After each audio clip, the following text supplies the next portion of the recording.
ఇక నేను చేసిన అభివృద్ధి గురించి మాట్లాడుతున్నావు. నీ జీవితకాలం సరిపోదు. నేను వేసిన ఫౌండేషన్ రాళ్ళు, నేను వేసిన ఇనాగ్రేషన్ రాళ్ళు చూడటానికి నీ జీవితకాలం కూడా సరిపోదు. ఉమ్మడి నల్గొండ జిల్లాలో నువ్వు కానీ నీ ఎమ్మటున్న ఇంకా ఇతర మంత్రులు ఎవరైనా మీ ముఖాలకి ఒక పక్క నియోజకవర్గంలో ఒక్క చూపిస్తారా మీరు చేసిన అభివృద్ధి? మీ సొంత నియోజకవర్గాలు ఏడిస్తే కదా మొదలు అభివృద్ధి. సిగ్గుండాల మాట్లాడడానికి. జగదీష్ రెడ్డి చూసిందా? జిల్లా ప్రజలకు తెలియదా? నీ ముఖాన్ని నువ్వే కదా మాట్లాడినావు. దామర్చర్ల పవర్ ప్లాంట్ని ఆపేస్తా నేను వచ్చినాక. ఎందుకో సిగ్గుదప్పి మొన్న పోయినావు. నీలాగా పూటకో మాట మార్చే ఆ గలీజ్ అలవాట్లు మాకు లేవు. ఈ భాష కూడా నేను ఇంతవరకు ఎన్నడూ మాట్లాడలే. నా 25 సంవత్సరాల రాజకీయ జీవితంలో నేను ఎప్పుడు మీరు ఎంత రెచ్చగొట్టినా, గత 10 ఏళ్లలో మీరు ఎంత అరిచినా, మీరు ఎంత వాగినా, చెత్త మాటలు మాట్లాడినా నా పద్ధతుల్లో నేను మౌనంగా పనిచేసుకుంటూ పోయినా. కానీ ఇలా నువ్వు మంత్రిగా ఉండి మాట్లాడుతున్నావు కాబట్టి ప్రతిపక్ష నాయకుడిగా నేను సమాధానం చెప్తాను నీకు సరిపోయే పద్ధతులు, నీకు అర్థమయ్యే భాషలో. నా భాష నీకు అర్థం కావట్లే ఇంకా. ఎందుకంటే నువ్వు ఎప్పుడు స్పృహలో ఉండట్లేవు.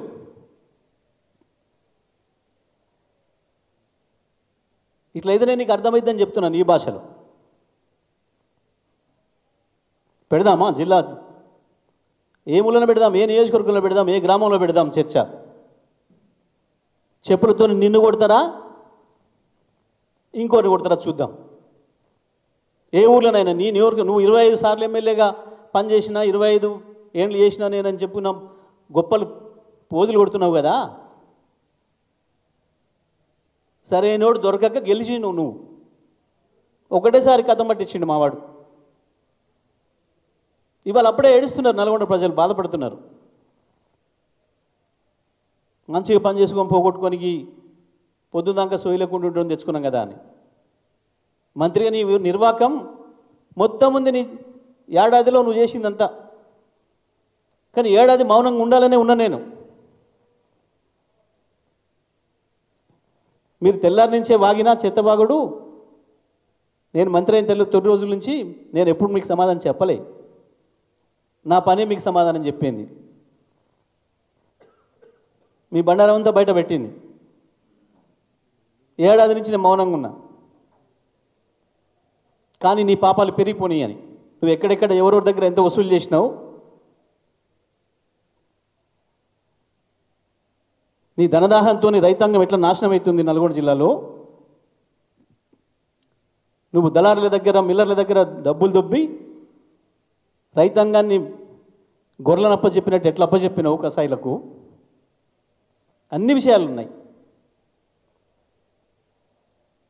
నాకు వ్యక్తిగతంగా మాట్లాడే అలవాటు లేదు ఎప్పుడు. కానీ ఇవాళ నువ్వు మంత్రిగా నువ్వు దుర్మార్గాలు చేస్తూ దొంగని అరిచినట్టు నీ చేతగాక నీ రండతనంతో పోలీసులు అనుమతి ఇవ్వకుండా చేసి ఇప్పుడు మాట్లాడుతున్నావు. రాబిడ్డ చూద్దాం, పోదాంపా ప్రజలకి. నేను ఒక్కనే వస్తాను, ఒక్కడివే రా, ఇద్దరం కలిసిపోదాం. ఉమ్మడి నల్గొండ జిల్లాలో ఏ గ్రామానికైనా సరే.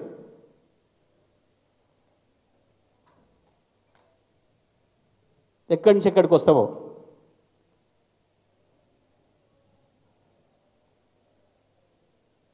సోయి తెచ్చుకొని మాట్లాడు ఇప్పటి నుంచి. సోయిలో ఉన్నప్పుడే మాట్లాడు, సోయి తప్పిన మాటలు మాట్లాడకు. లేవా అభివృద్ధి కార్యక్రమాలు కనబడతలేవా? ఒక్క మెడికల్ కాలేజీ పేరు మీద 3 సార్లు మోసం చేసినావు నల్గొండ ప్రజల్ని. కానీ మేము హామీ ఇవ్వకుండానే తీసుకొచ్చినాం. ఒక్కటి కాదు 3 తెచ్చినాం జిల్లాకు. మీ ముఖానికి ఒక్కరొక్కరిని 25 ఏళ్ళు 30 ఏళ్ళు ఎమ్మెల్యేలు గెలిపిస్తే పెరిగారు. ఇంత భారీ ఆకారాలు పెరిగినాయి, మీ ఆస్తులు పెరిగినాయి. కానీ నల్లగొండ జిల్లాను నాశనం చేశారు కదా. నల్లగొండ జిల్లా ప్రజల మూలుగను పీల్చుకొని తిన్నారు కదా మీరు. అందుకే తడుస్తున్నాయి లాగులు. కేటీఆర్ వస్తే నా బహిరంగం అయిపోతుంది, నా భాగవతం అంతా బట్టబయలు అవుతుందని కదా భయపడుతున్నావు.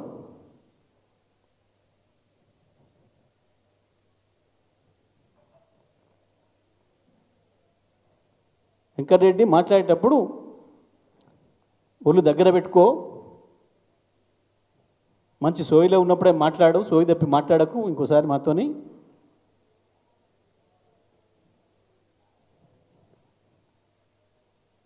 తప్పకుండా కోర్టు అనుమతి కొరకు చూస్తున్నాం, కోర్టులో ఏం జరుగుతుందో దాన్ని బట్టి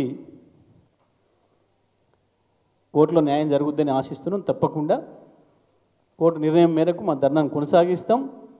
మీ ఏడాది పరిపాలన భాగవతం అంతా కూడా బట్టబయలు చేస్తాం. రైతాంగానికి ఊరటనిస్తాం, రైతాంగానికి ధైర్యాన్ని ఇస్తాం.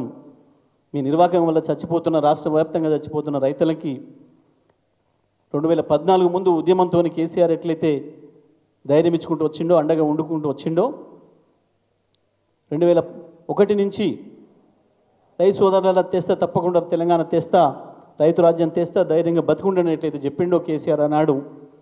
ఆ పద్ధతుల్లోనే అద్భుతంగా వ్యవసాయాన్ని భారతదేశానికి ఒక రోల్ మోడల్గా చేసిండో, ఒక ఆత్మస్థైర్యాన్ని ఇచ్చిండో. మళ్ళీ ఇవాళ అదే పద్ధతుల్లో కేటీఆర్ గారి నాయకత్వంలో తప్పకుండా ఈ రాష్ట్ర రైతాంగానికి ధైర్యం ఇస్తాం, అండగా నిలబెడతాం. మీ కాంగ్రెస్ పార్టీ, మీ ప్రభుత్వం చేస్తున్న మోసం నుంచి, దుర్మార్గాల నుంచి ప్రజలను ఐక్యం చేసి మళ్ళీ రైతు రాజ్యం తెచ్చే వరకు కొట్లాడుతూనే ఉంటాం.